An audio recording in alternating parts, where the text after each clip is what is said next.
talk and let's get started. On our Python level 3 class.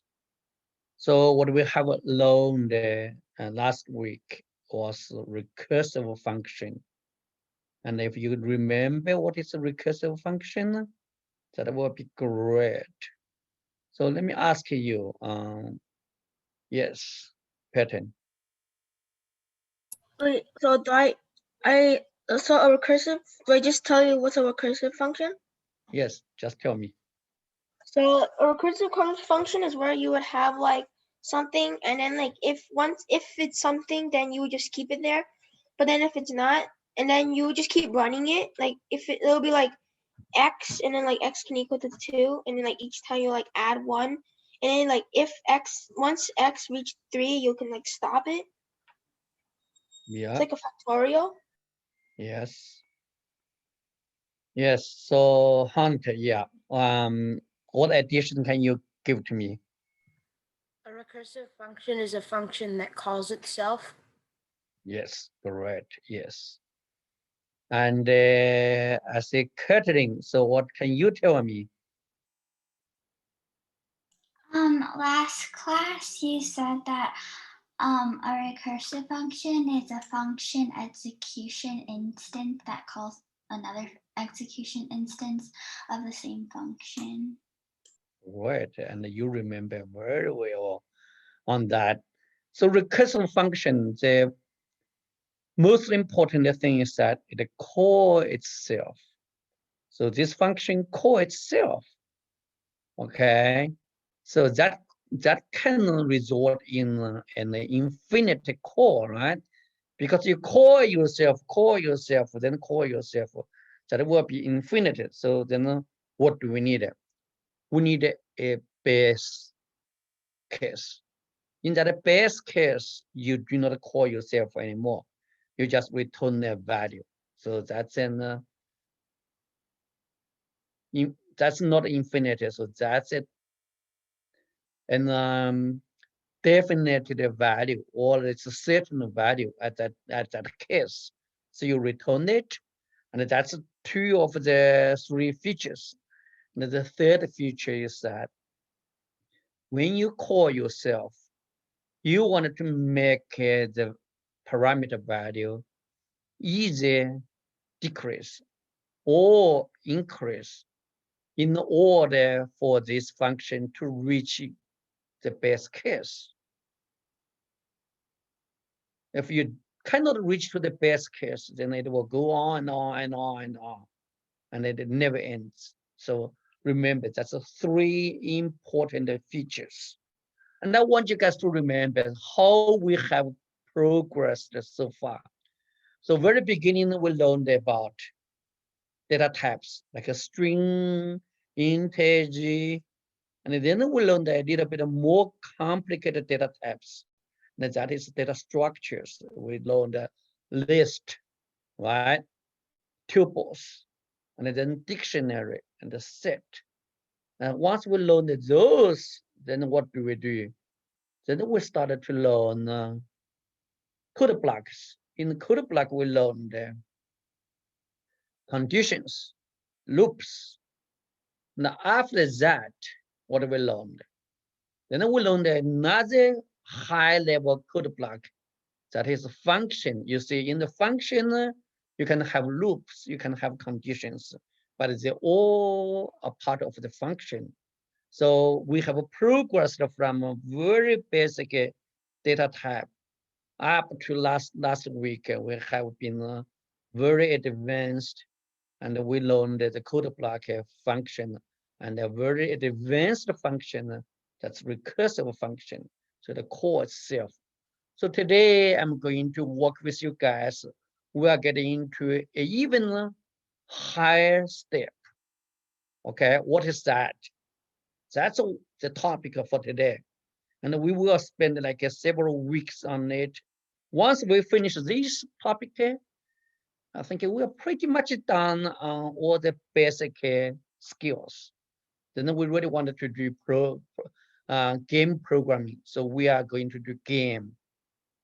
But I want you guys to know that for this class, because we go slowly, and even we finish level 3, and I think when we publish our curriculums, we still are on level 2.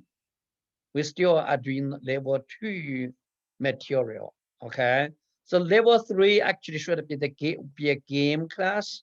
We will do Python games, but once we finish this class, we see we are level 3. Actually, we are level 2. Okay, then we go to level 3, the Python game. I will show you how to do game using Python. All right, so let me share my screen. So I want you to see what is the topic. As I mentioned, the high level topic, what is that? Okay, that is class. Why as the class is higher than a function? I will show you an example. Okay, so we want to spend like several weeks on this because this may be the last topic on the basic Python programming. So can I get April? Can you help me read this one? Object-oriented programming, OOP, is a programming Paradigm. that treats the issue/stuff as an object. Everything is an object. Your code handles objects. Yes. So when we learn class is the concept of object-oriented programming.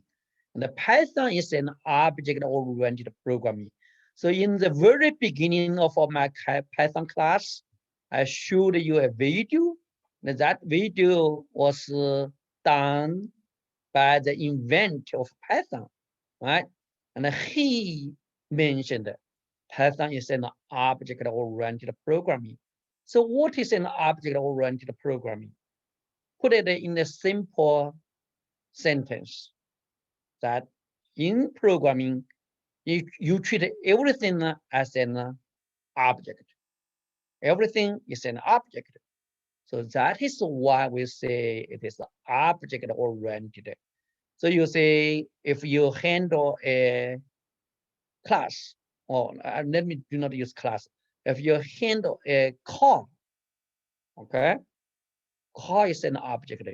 You handle a desk is an object. You handle a house is an object. So let's just go into it and learn why we say it that way. All right. So what we have learned, such as list, string, actually they are all examples of objects. They are all examples of objects. And then I will show you the examples of why we call it an object. So an object can contain data in the form of fields, often known as attributes as well, and the code in the form of procedures, often known as methods or functions. Okay, so in an object you have data, you have code. Data is called fields, called attributes. Code, okay, put it in some another way like procedures. So it's a form of procedures. Sometimes it's called methods and functions. We see methods more. Okay, when we put it in the context of a class, then we see it's a method. So method is the behavior of the class, and the attribute or data is the state of the class. It's very abstract. And what are you talking about? Okay, now we get into the level, we lecture more than writing scripts for the following several weeks. So if you do not understand it, I want you to stop me so I can explain more. And you feel it's really hard, and they just skip it because at your age, you get to this level, you are already very smart. You are already at a very advanced level. So just ignore it. When you grew up a little bit, then it's easier for you to understand it. But if you try to understand it, just ask me question so I can help you. Okay. So I will show you what is the data, what is the method. So while objects are an encapsulation of variables and functions into a single entity, so objects get their variables and the function from classes. What does it mean? I will show you examples as well. So classes are essentially a template for you to create your objects. What do you mean? I will show you an example as well, but let me just use a string as an example. String is a class, but if I create a variable called myString, then myString is an instance of that class. And an instance of that class, we call it the object. So myString now is an object. String itself is a class. So class is a template. Object is an instance of the class. Any question? So like, would the function be like the instance of the class? The function will be an instance of the class for that object. So when we learn, if we do Java, then we get even deep into this. So what is the instance? So let me explain this, okay? iPhone is a class. This is my iPhone, so that's an object, okay? You have an iPhone, and that's your object. So this is an instance, and your iPhone is also an instance, but they are all an object. They are all an object. So iPhone itself is a class, right? Oh, So if you see, okay, if I make a call, use iPhone, so that's a behavior, that's a method, or that's an action of this iPhone object. So I make a call, I use my iPhone to make a call. So that's something from my instance. So you can see that's an instance. That's an instance. So the method is also instance method, okay? It belongs to this instance.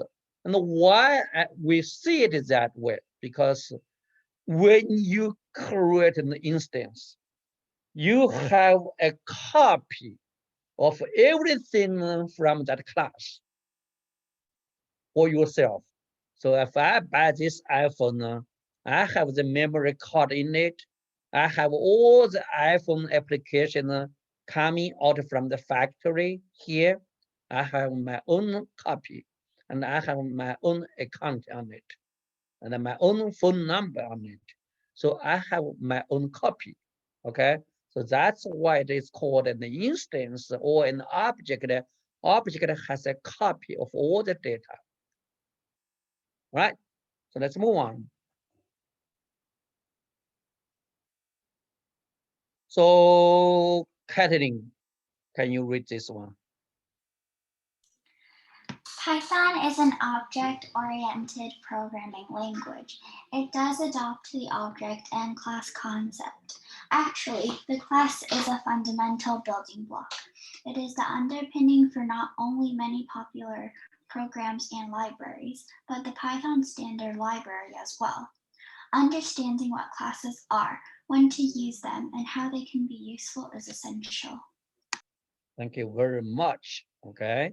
So now let's just take a look at it. So what does it mean? So if you remember how we define a function, you will know what def does, right? Def is the keyword for you to create a function.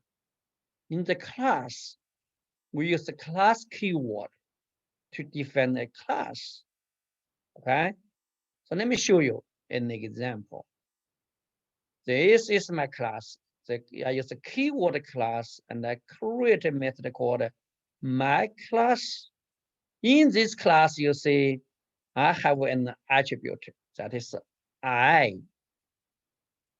And I do have a function, and in the class, we usually call it a method, and that's f. What does f do? It just return hello world. Okay? So let me give you this code, then let's do something on it. Okay? So let me give you this code first. So I want you to I want you all to Excuse copy me? this. Yes. Why do you have three punctuate? Why do you have three quotation marks? Very good question. Let me get some help. I will pretend I forgot this, okay? So let me ask help from the class. I think So right, anyone knows it? I think I know. Go ahead and Is it explain like commented out? You are correct. Very good memory. You are exactly right. So if I just use one quote, okay, it means it's a string value. If I use three quotes here, so that means this is a comment. And when you use three quotes, actually you can do multiple lines of comments. So let me just get this code, and I want you guys to get that code, and let's do it here. So let me just do it here. All right. So you say this is a class, right? Yeah. Right? You see, I have the class here, and if I have three quotes, I hit enter here, it's fine. The system still knows this is the comments. Because you use three quotes, you can do multi-line comments. Right? You see, in my class, I only have one attribute, that's I. I only have one function. We will see it's a method because it's in the class, it's if. All right. Do you guys all have this? Okay. So then let's go to the next slide. Let's see what it asked me to do. So it said, I wanted to get a lecture. Can you help me read this one? Yeah. Python class is defined using keyword class. A class can have properties I in this case and methods F in this case. To reference a class, you have to Instantiate? an instance of the class. Yes. So now we have a class, then a question come out naturally. How can I use it? How can I use it? All right. Let's learn how to use it. So let me go to the next slide. You see here. Can you guys type in? Okay. Can you guys type in these two lines of code? Let me also give this to you. Okay. All right. So let me just give you this code, and then let's play on it. Play on the class.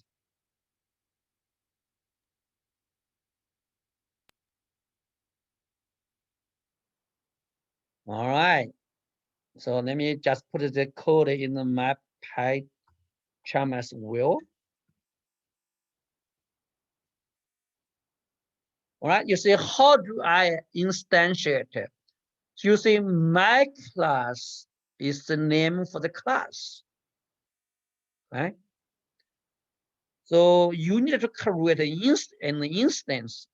The test me is an instance. You can name it whatever you want to name it. But now you wanted to create an instance of it. So you just use this variable equal to, you see the class name and the parentheses there. Just like you do to a function, okay? So you just do this, all right? So once you do that, I really want you guys to look at my screen now. Can you look at my screen? Okay, so let me just put a print. All right, so you see I put it test me. Test me is an instance. If I put a dot here now, put a dot, you see what happens. You see, when you put a dot, you see you can see F here. You can see I here. I is an attribute of the class. F is the method of this class. They are all available to you. You just need to put an F here. So that's why when the class asked me, so how about the function? Is it an instance? You see here, it is an instance. You see, test me is an instance of my class. And then you can use this function here called F. And if I remove this len, you see what I got. If I just run it.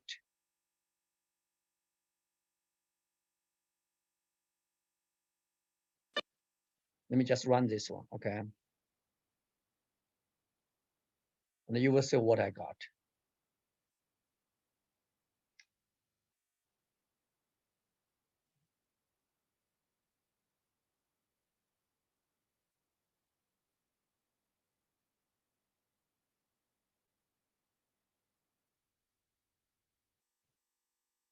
I forgot one thing. I need a parenthesis here because this is a method. So I have to use parenthesis. So let me run it now. You see what do I get? I get a hello world. Hello world. Because this function returns hello world. So I just print it out. Hello world. All right. Okay. And let's do another one. Print. Test me dot I. You see, I is attribute. I can print it out what it is. So let me just run it. You see, it prints out a hello world. And then 1, 2, 3, 4, 5. So once you have a class, then you can use it that way. So you create an instance of it.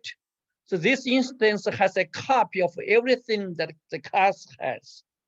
It has a copy of the I, has a copy of this function. Okay, let me pause here. Does this make sense to you all? Does this make sense to you, Leo? Yes. How about you, Kathleen? Yes. How about you, Ryan?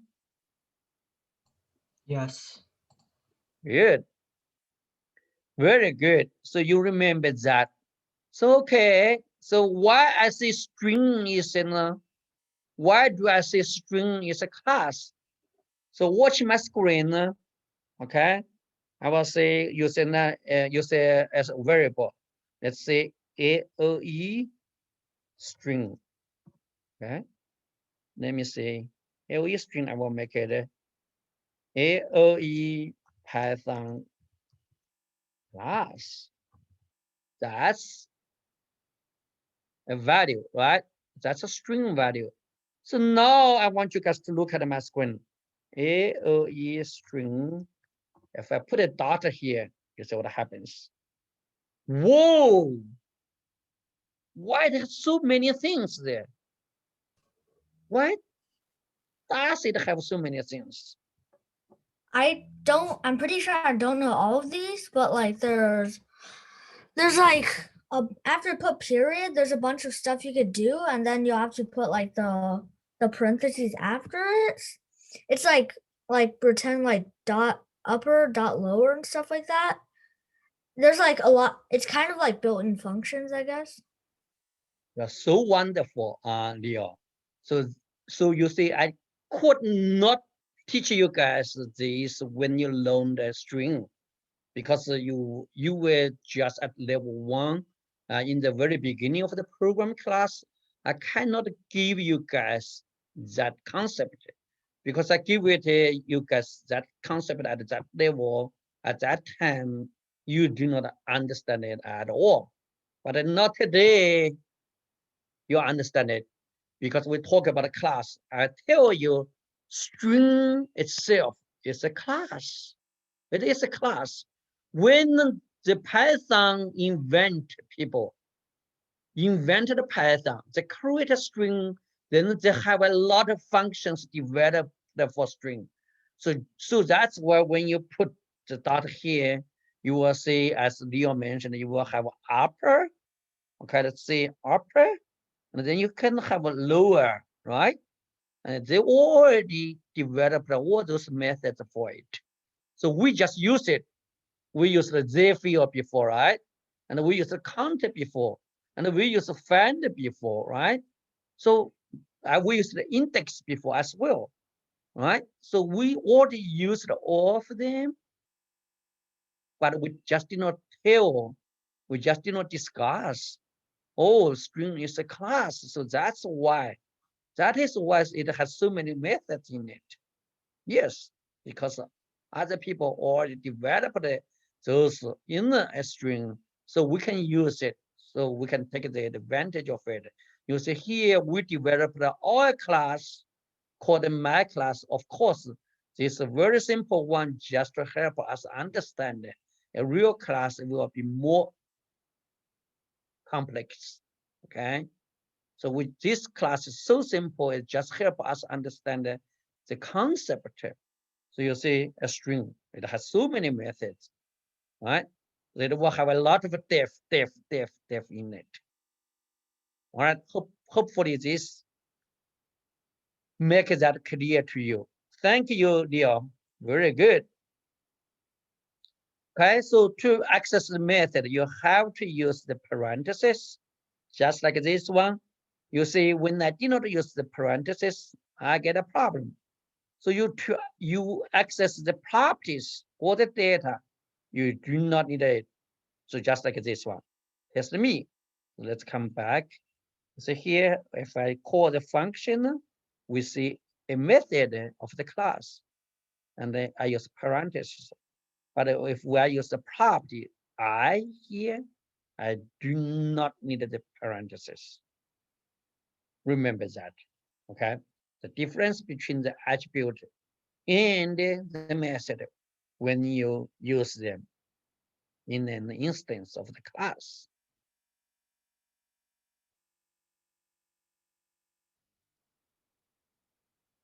Any question? Okay, if you do not have question, let's just go a little bit deep to it, okay?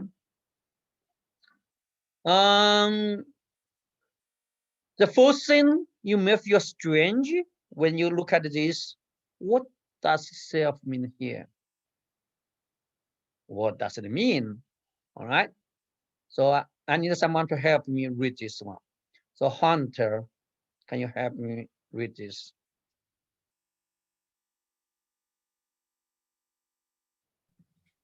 The self parameter is a reference to the current instance of the class.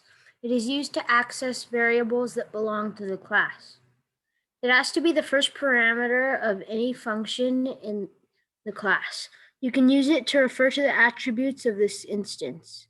That is why a method in a class has this extra parameter, which when you use the method, you do not need to provide a value for it. All right. So what does it mean? You see here is the self, right? It is the self. Okay. So the self is a reference to the instance itself. That means it refers to me itself here. We have the instance. Okay. So when you call it, if you see self here, you can ignore it. You do not need to provide any value to it. For a method or for a function in the class, always you have this parameter, and it must be the parameter in the method. Must be the first parameter. Must be the first parameter. Okay. So when we get into it, we will see more and more examples that will help us understand it. Okay. So when you only see a self method parameter, you actually do not need to provide any value to it. It only refers to itself, to this one. Okay. All right. So let's move on then.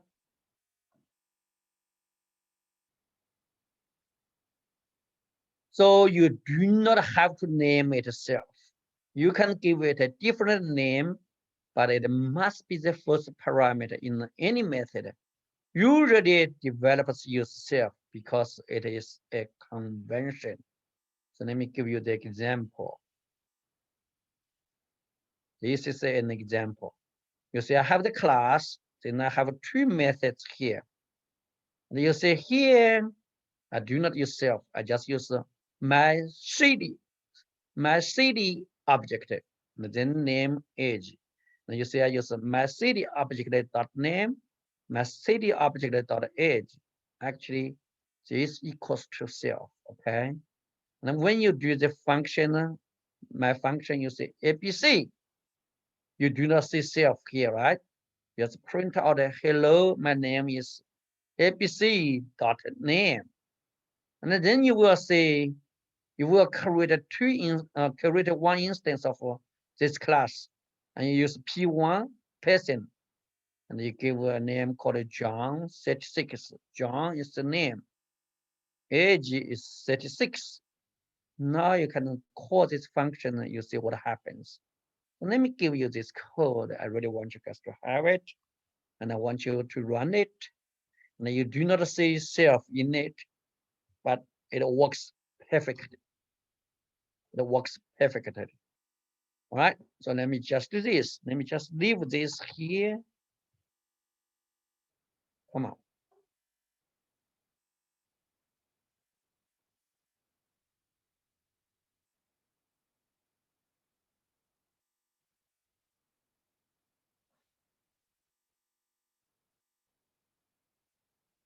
Okay, let me give you the code again. So it is in good format. So you see, I have this class defined as called a person. Then I create an instance. We will come back to talk about why I called create a person like this. But when I create my class, I do not use it. I will come back to it. But the first thing, let's just say you create an instance of person, and then you call the function. You say you do not use self here. You also do not use self here, but you will see that it is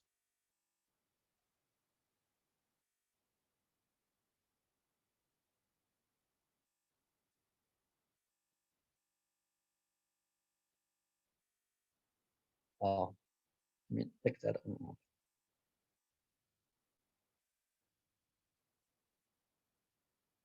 Okay, you will see this one. Hello, my name is John. You say this apc.name, and you use apc here, and you use my city object here. But the system understands the first parameter is used to reference the instance itself. The instance itself. All right, so let me just go a little bit deeper to this one. Okay, a little bit deep. All right, so let me just create another one. I will call it P2. This time I will use home. And its age, let me put it like a 30. All right, I want you guys to look at my screen. Now I use P2 dot my function. Okay, now let me save my code and let's see what happens. You see here, you see, hey, my name is John. Hey, my name is Tom. Why? Why it works this way? It's the same class, right? Why it works this way? Can anyone help me understand this? So let me ask. So April, can you help me on this?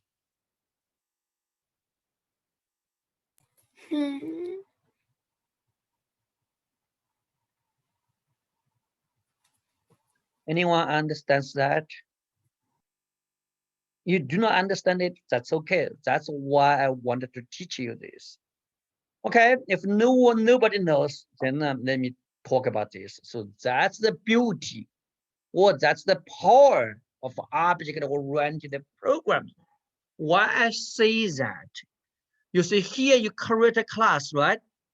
And we say class, you encapsulate the data. So you have the data here, the name and the age. You encapsulate in this class. And then now you pass in the value. So you create an instance of it. So P1 is an instance of a person. P2 is also an instance of the person. Actually, P1 and P2 is an instance. It has a copy of its own data. P1 has its own copy of the data. P2 has its own copy of the data, but they follow the same template, but they have the independent data. So that's why you see P2, when I say its name is Tom, then you see it prints out Tom. And you see P1 is John, that prints out John. And if we put it back into the context when we do string, and you give it a value like a string here, right? Like the string here. You give it a value. You have your own copy of this value, though it is also a string. You can have an LE string 1, LE string 2, LE string 3. They all have their own copy, their own data. And one instance is independent from another instance of the same class. And it is independent. So that's why in the same application, you can have as many instances as you need them. You can have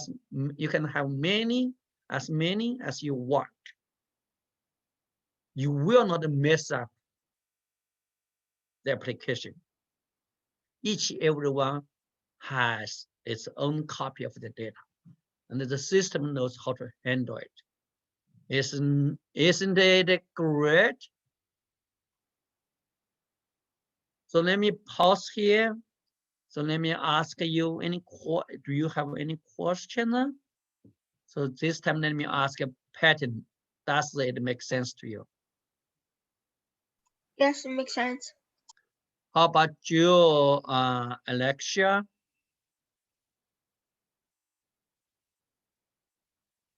Yeah. Hunter, does it make sense? Can you explain the last part one more time, please? Last part when I say that you have your own copy of the data. Yes, right? please. Because you see I have two instances. Let me just share my screen again. So you see I have P1 as an instance of a person. P2 has an instance of person, but P1's name is John. P2's name is Tom. You see the system is not confused. It knows exactly what P2 has, what P1 has. Though they are the instance of the person, class person, but it knows exactly which one has that specific data, which one has this specific data. So each instance has its own copy of the data.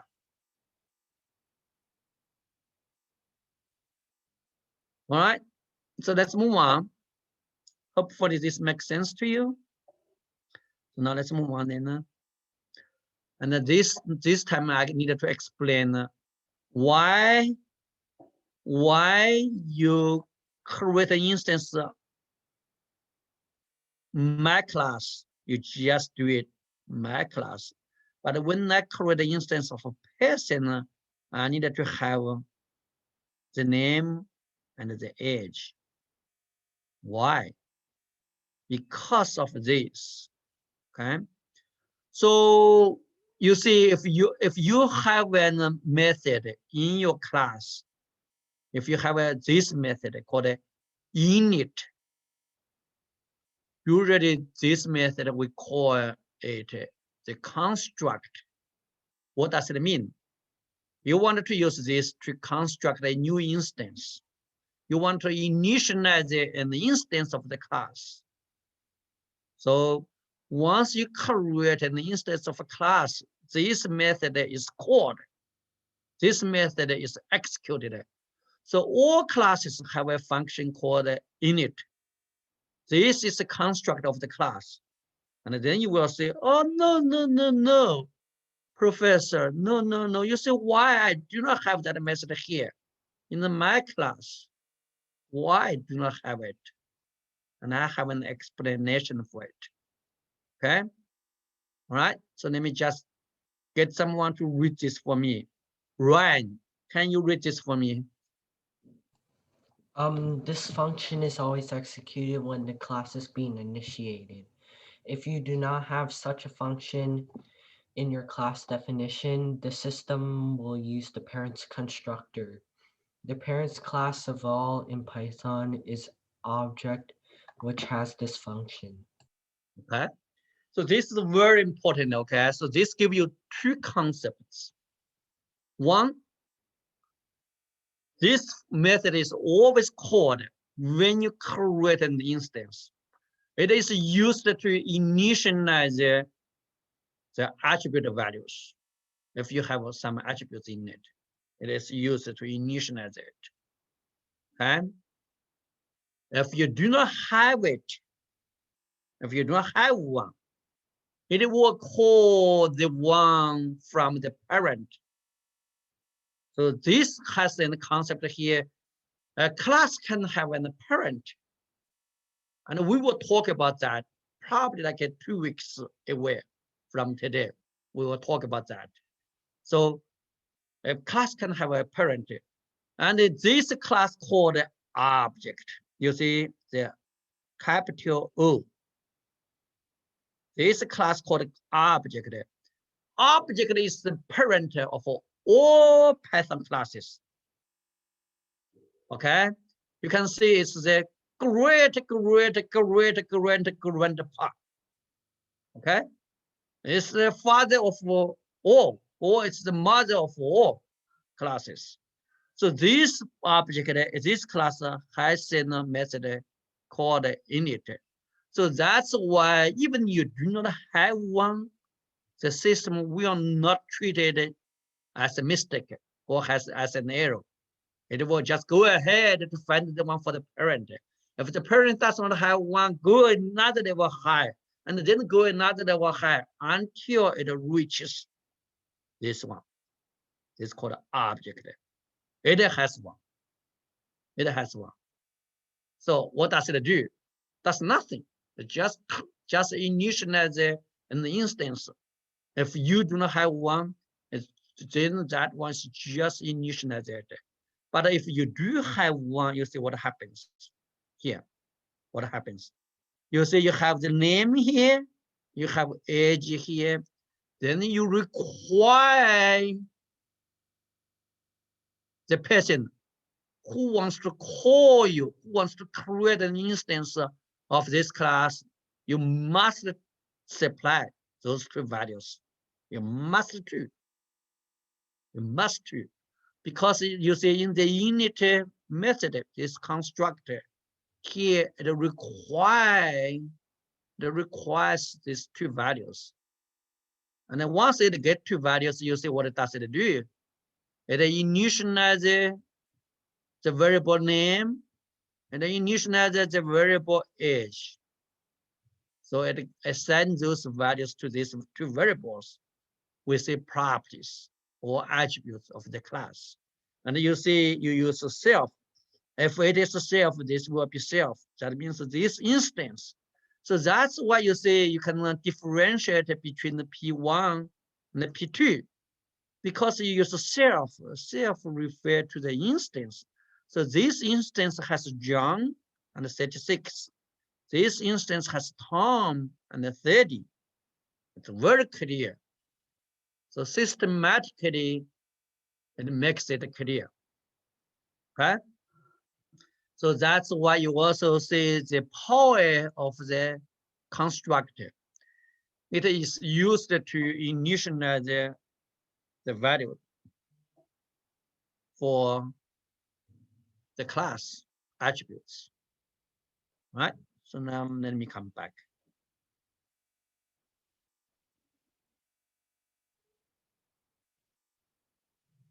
All right, so let me get another student enter. Leo, can you help me read this one?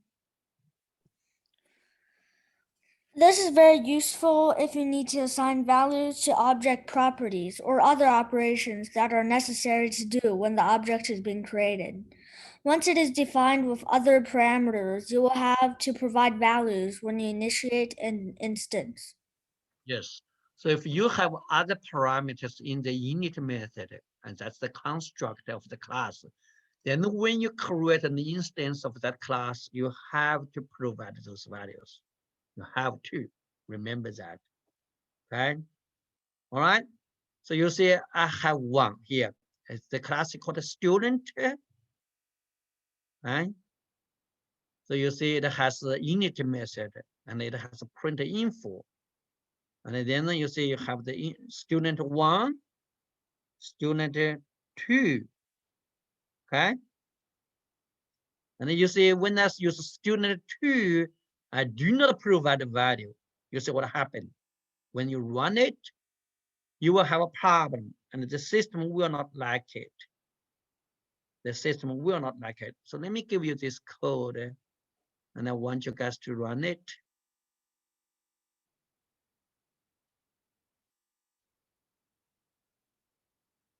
Okay. So now let me replace all the code I have here. So you see I have a class called student. And then now I create one instance. Then I wanted to check its name, its age. And I call this method called print info. Now I'm doing student two. You'll see what I have. Let me save my code and then let me run it now. All right. You see, it doesn't like it. For the first one, you see you get a John 36, and you will see John age is 36. But for student two, it doesn't like it because you have the constructor. The constructor requires two values. You did not provide it. You did not provide it. All right, let me provide it. I will say Tom. Right? And then I use 30. Then let me call the function st2 dot. And you see what I got? I got the print info. Let me just put it there. Now let me run it. You see what you have. John 36. John age is 36. Tom age is 30. So everything looks perfect. Everything looks perfect. All right, let me stop here. Let me check your screen. See if you get to this far. All right, so let me get a Kathleen. Can you share your screen to me?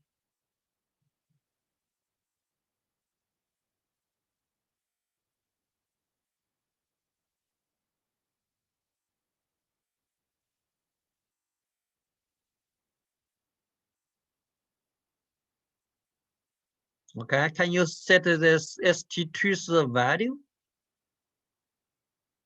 st2.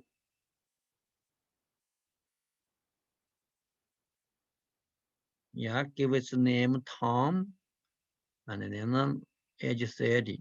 Okay, now you call the method of it. st2 dot print info, right? You call its method. st2 dot print info. Yes. and then you comment out this line of code. If you do not comment out, it will give you trouble. Go to the beginning of this line 14, put a pound key there. Pound key, that's a comment. All right, save it and run it now. Good.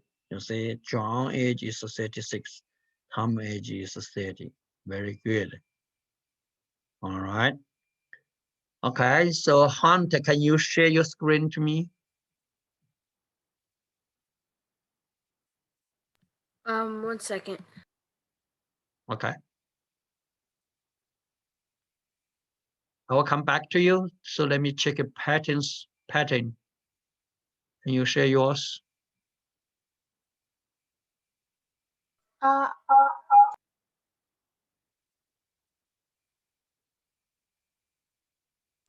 I just need a little bit more seconds, just like 2 more seconds. All right, so let me check April. Do you want to share yours?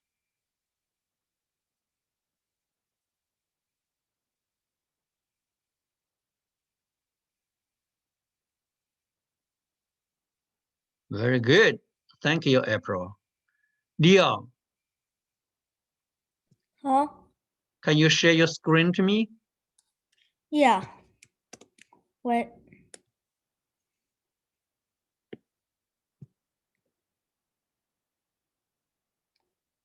Okay, well, I couldn't get it. Okay, yeah, it works now. Here, let me run it again.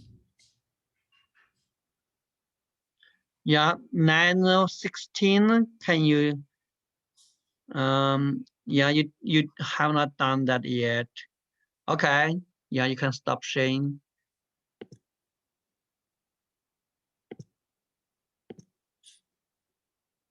Okay, Hunter, are you ready now? Yeah. Okay. Yeah, can you help me? Yes, I can help you.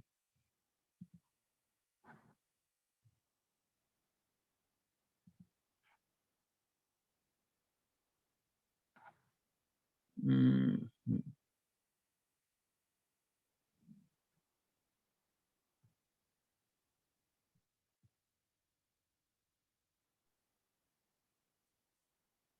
Can you scroll up? It complains about 922. Okay, yeah, that's too many. Can you just delete the whole line 22?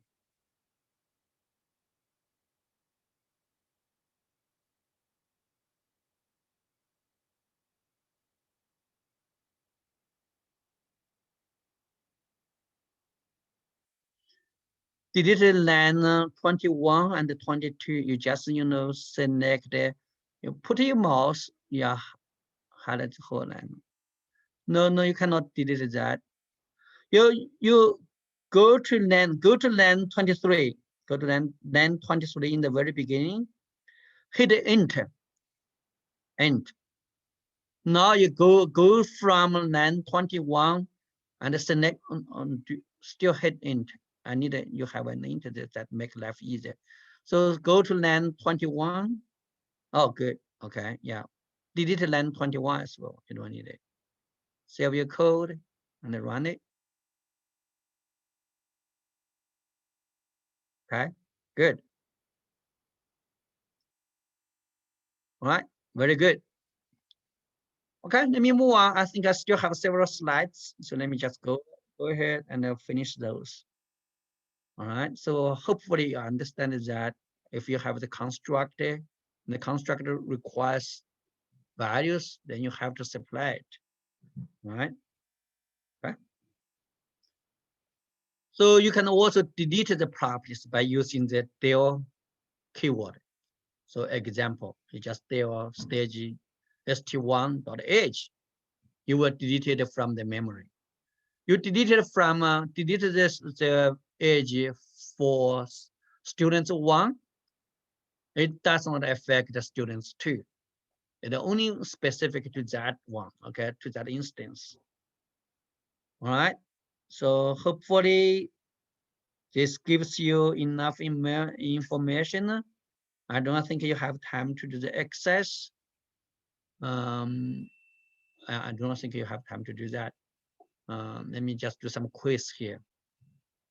All right, so can you put your answer here?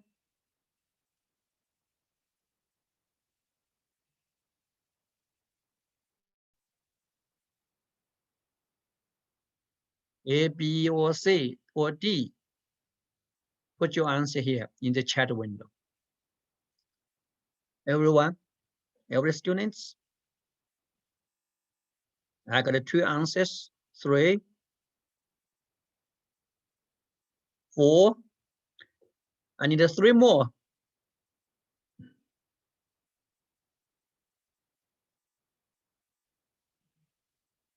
Let me check who has not given me the answer. 6. I need 1 more. All right, every one of you are correct. Answer is A, class, right? Class is a print. Let me just do an separate here, so I know the answer is not for the next question. All right, so what is the next question? What's the answer for the next question now? All right, go ahead and give me your answer. Which of the following keyword marks the beginning of the class definition?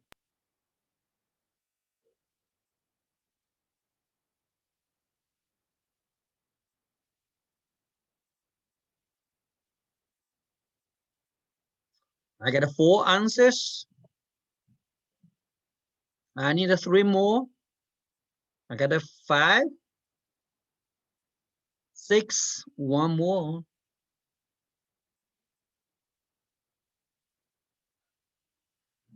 Okay. I'm running out of time, so I'm not waiting for the last student. The correct answer is C. The correct answer is C. Okay. Class is the keyword we use to define the class. Okay. All right. How about this one? Can you give me the answer? What will be the output of the following code snip?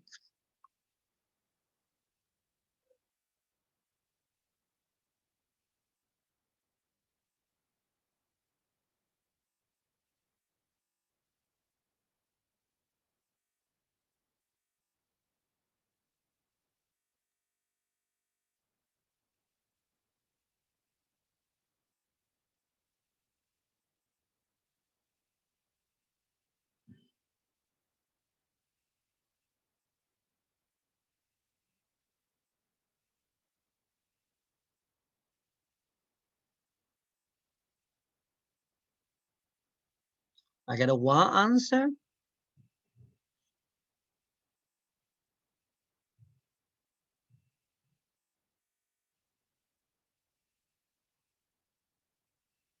All right.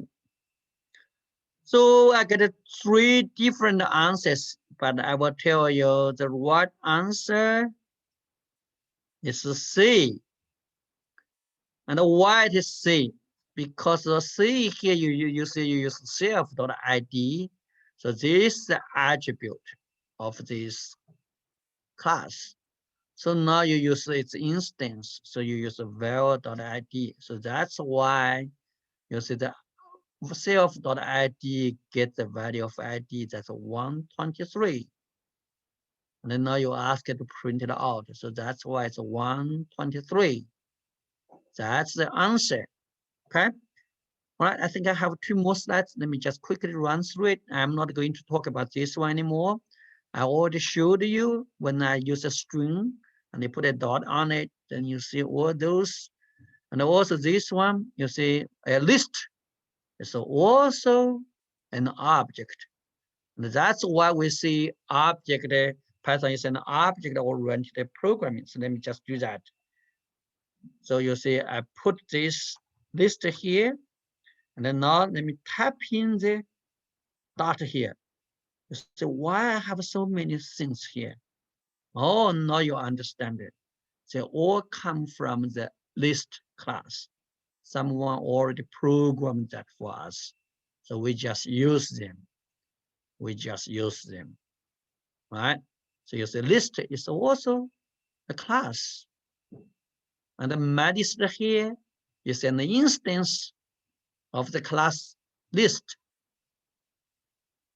Right? So let me go there, see what is the homework. Think about a real world of object. Let's not do this one. Let's just do the excess one. This makes more sense. Please create a class teacher with the name, subject, and the grade as the required fields. This class has 3 extra methods. Get name, that will return the teacher's name. Get a subject, that will return the subject. And get grade will return the grade. Right? So hopefully you guys can do this as your homework. Let me give this to you, and I will also put it into the classroom, Google Classroom. And I want you guys to do it. All right, so let me return the class back to Miss He.